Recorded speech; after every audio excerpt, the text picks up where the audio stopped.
Hi everyone, welcome to our Data Science, Machine Learning and AI course, your first step towards mastering the skills to become an artificial intelligence AI expert.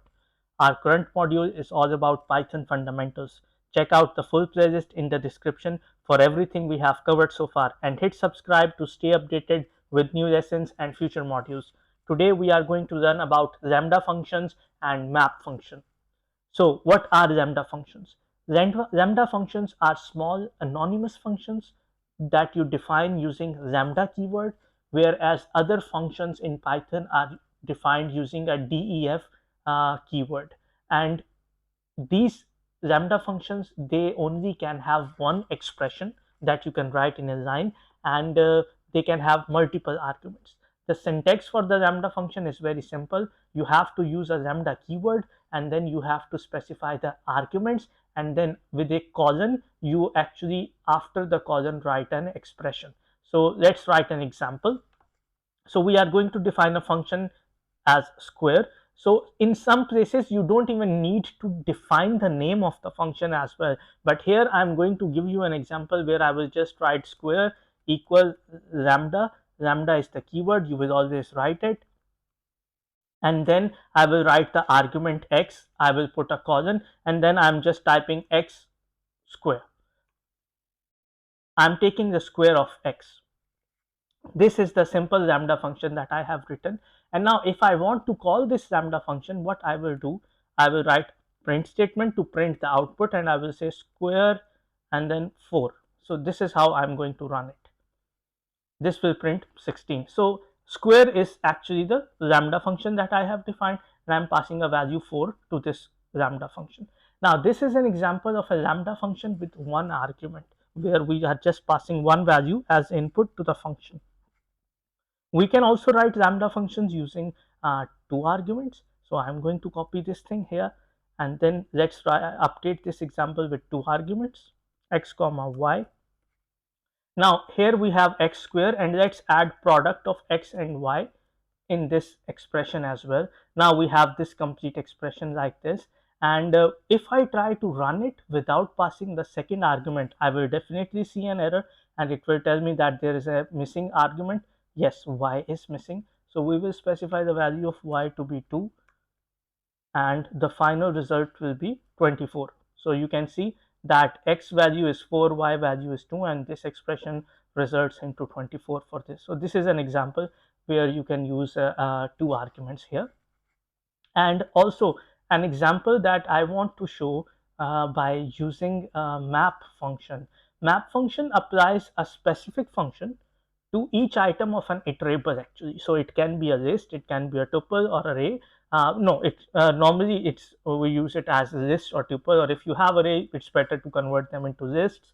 And then the map will return a map object with results. So map function will use every value of an iterable and pass it to the function, and the result of the function will be stored into the map object, which is also an iterable object.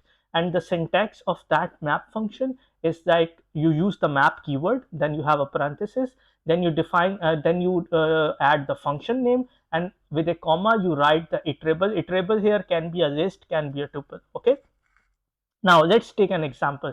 Let me copy paste the lambda function that we have here, the simple one like this one. I'm just copying it from here. Now over here what I will even do, I will not even pass this lambda function to any value. First I will define numbers. Numbers equal 1 comma 2 comma 3 comma 4. So I have four numbers. I have created a list. This is an iterable, and now what I want to do, I want to save the result into a squared object, which is suggested here.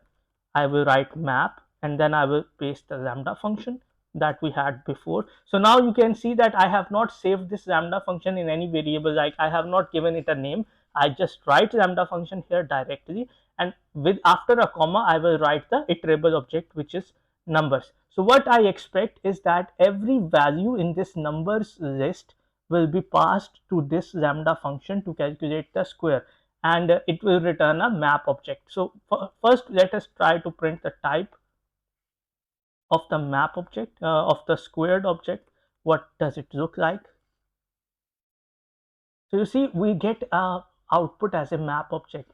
So what I will suggest, that always try to convert it into a list, so that you can easily iterate and save it and pass it to other functions as well.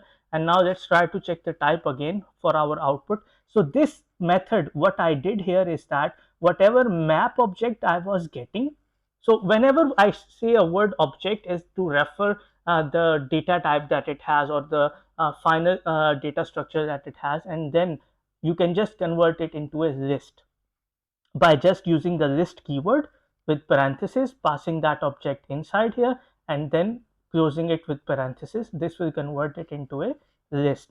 And now the final data type is list. We can even print this squared thing here. Let's run it again. Now we can see that it has printed the square of each one of them. So that is how it is simple.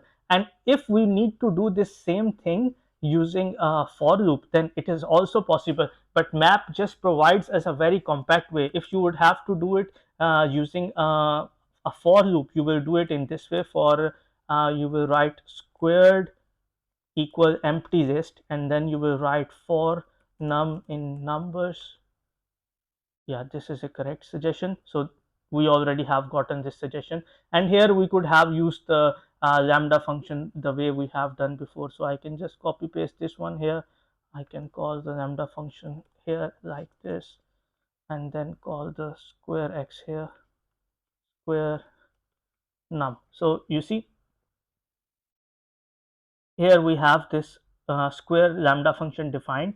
Here we have this squared list with empty list, and we are iterating on each number, each num in the numbers, and then we are doing squared dot append. Append actually adds something to the list, and then we are going to apply the lambda function on that num value, and finally we print the squared num. So it has the same result, but you can see here we can just do it in one line, and here we actually needed almost like 4 lines to actually write that code. So that is the sophistication that you can apply using map functions very quickly. In one line you can achieve everything that you need.